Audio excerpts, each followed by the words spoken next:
Hey, what's up? This is Chosen. I promised all of you that we would do the video on the 4th anniversary stats, and I would show you everything in relation to my account over the last 4 years. So this is going to be a Raid Shadow Legends video going over the Raid Chronicle 4-year anniversary thing. And for me, it is actually 4 years. I started playing basically right at the start of Raid, and any day now, I don't remember like the exact day, but any day now is going to be my 4-year anniversary since I first played Raid. So let's see what my stats are over the course of basically 4 years to the day since Raid and its inception at the very beginning. Let's get into it.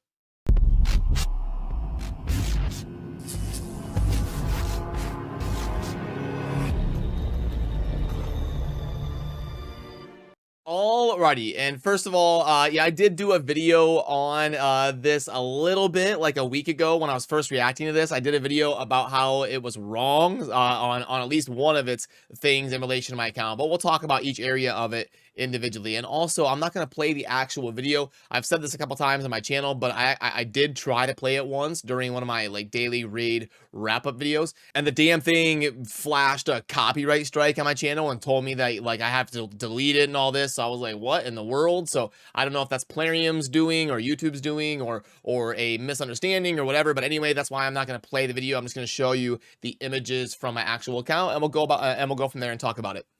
So, okay, first up, first campaign battle, March 28th of 2019. You know, I went and looked at my YouTube channel, and my first video was like March 30th or something. So that is possible, but I feel like I started playing before then. I feel like it was, you know, March 18th, March 20th, March 21st, something like. I feel like it wasn't that close to the end of March. I thought it was closer to like St. Patrick's Day, but it's at least believable. It is possible. It was sometime in the second half of March when I started playing Raid, and I would assume that my first campaign battle would have been my first day playing Raid. And the only reason I'm a little bit more skeptical than normal is because there is one thing on here that is definitely wrong, so that makes me a little bit skeptical, and that is the next thing right here. First legendary champion is completely wrong. My first legendary champion, I have the receipts to prove it, and that's what I did the dedicated video on. I can go back and look at my footage when I was first pulling shards, because I became kind of a content creator right when I started my account. So my first legendary champion was War Mother, and my second legendary champion was Lord Champfort, and my first legendary that I booked was that Lord Champfort. So Astrolith was at some point down the line. I do have an Astrolith at least, but I don't know why it would say that was my first one, unless it's like not counting 2019, or my account is so old that something glitched or whatnot. But yeah, anyway, my first legendary champion was definitely not Astrolith, it was War Mother. And it's kind of funny because back in the day, none of us had a clue what was going on. There was no like high level tier lists from high level content creators that spent $50,000 in the game. We would like pull a champion and be like, is this good?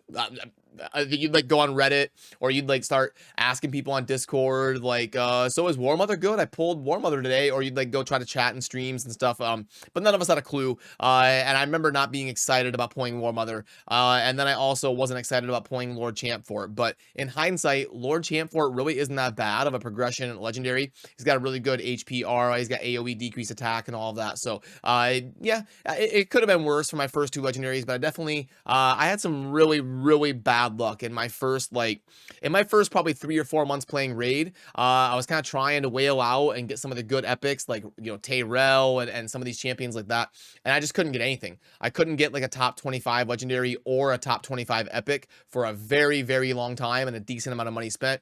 And then I kind of went through a stretch where I had really good luck, and it kind of evened out over the course of time. But all in all, it was a little bit rough there back in the beginning. And then my first level 60 champion being Aethel, that checks out. I believe that is accurate. You know, so my starting champion was Galek, and the reason that Galek was my starting champion was none of us had any clue what was going on. We didn't know what any of the abilities did or anything.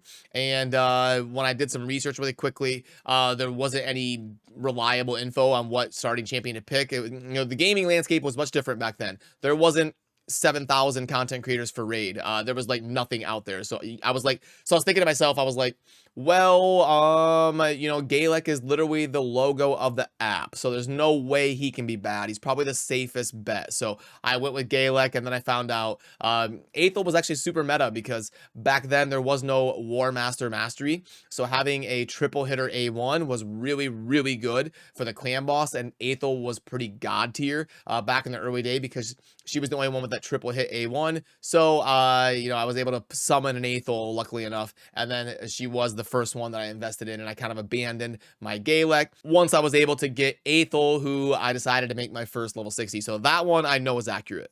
And then this next one is an interesting one. This one is Legendary Champions Summoned. So I actually have a lot more legendaries than this. I've got like probably 230-ish legendaries on my account, but this is Legendary Champions Summoned.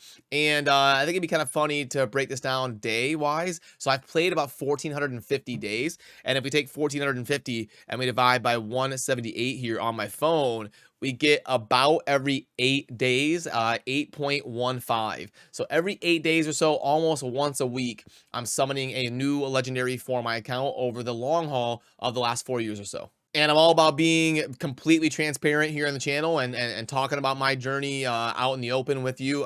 So if you're curious, you know, if you're new to my channel or something, maybe you don't know, you haven't seen my dedicated videos on this subject or anything, but if you're curious about how much money I spent over the course of the 4 years, I have spent about exactly $13,000.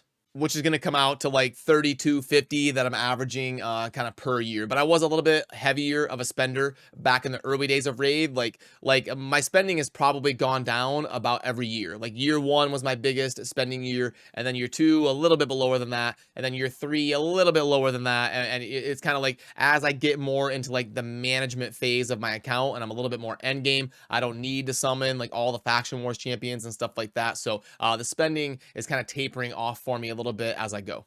And then we get into the section where it's all of our dungeon runs down through here. So it looks like the one that I've done the most is going to be the dragon. The dragon and the spider are about tied. So dragon is 20,700, and let's divide by the 1,450. I'm averaging about 14 dragon runs a day if you break that down over the long haul. And yeah, I mean, I've done like more, look at that, it's exactly 13,000. So I've done, oh, wait, no, that can't be right. Completed on, does that mean like when you finished the dungeon? Although I guess maybe if they released the new dungeons at that point, is that when they added the, that may be when they added Fire Knight 25 and all that. Okay, so that's interesting. But anyway, it would have been fun if they were able to tell when you got to like the final stage. But so Minotaur might be a little bit of an interesting one because the Minotaur has not changed since the beginning. The Minotaur has had 15 stages and they've not gone up to like level 20 or anything like they have with the potion keeps and the different like artifact dungeons and stuff like that. So we've got 15,147 Minotaur runs. Now, in case you're curious, if you grind level 15, it takes about exactly 150. It's like 148 to 160, depending on your RNG, to grind the masteries for a champion. So if I divide by like 152 or so, that means I've grinded the masteries for about exactly 100 legendary champions, or not, 100 champions. So it says 99.6. So I've grinded masteries for about 100 champions, and then I probably, there's a few in there that I bought that I bought them for gems and stuff like that. So very interesting. And the Minotaur is it was wild back in the day because we couldn't even do Minotaur 15 like when we were brand new. So like my first mastery grind was like Minotaur 11 or something, and when you're grinding that first Minotaur team, it's something that everybody remembers. I about gave my phone screen burn from sitting here for like days on end, hitting replay and doing like 6-minute Minotaur 11 runs or something back when my account was complete trash beginner. And then if you want to see my stats of the accessories, you've got like the 25,000-ish accessories and like the 60,000-ish artifacts that I've acquired over time. And then, these ones get a little bit interesting because they're like data from the last year or so. It says data from the last year only. So 6203 arena battles divided by, it says last year. So 365 means I'm averaging about 17 arena battles per day. That sounds right. Now that I've maxed out my Great Hall, I'm not as perfect as I should be about farming the arena perfectly efficient. So there's some days where I do, 25 battles or so, and I'm pretty good about checking it. And then there's probably some days where I do 10 because I'm not as diligent about it. If I'm playing Diablo or some other game, and it kind of slips through the cracks. So I would buy that. That's probably pretty accurate in the last year. I would guess that I average about 17 battles a day. And then this one is interesting. So the Ultra Nightmare Demon Lord, I've been doing Ultra Nightmare for 3.5 years at this point. So it's definitely in my daily routine to do the Ultra Nightmare Clan Boss. So I would think that would just say 365. Like I just did it every day. Don't know why it says 372, but I guess it is what it is, and it's either a little bit off or I'm off a little bit on my management or whatever. But yeah, basically just did it every day for the last year or so. So that one's pretty normal. So that is my raid journey and the stats behind it. Let me know down below if you think it's high or low, or if it's different than what you expected, or if it's about what you expected based on my account here over the course of the 4 years, and how it compares to you and your account and all that, and when you started playing. It's always fun to read through and hear some of the thoughts on your journey as well. So as always, remember to subscribe on your way out if you enjoy daily Raid Shadow Legends content. I appreciate you. I'll see you soon in the next video. Thanks for watching. Peace.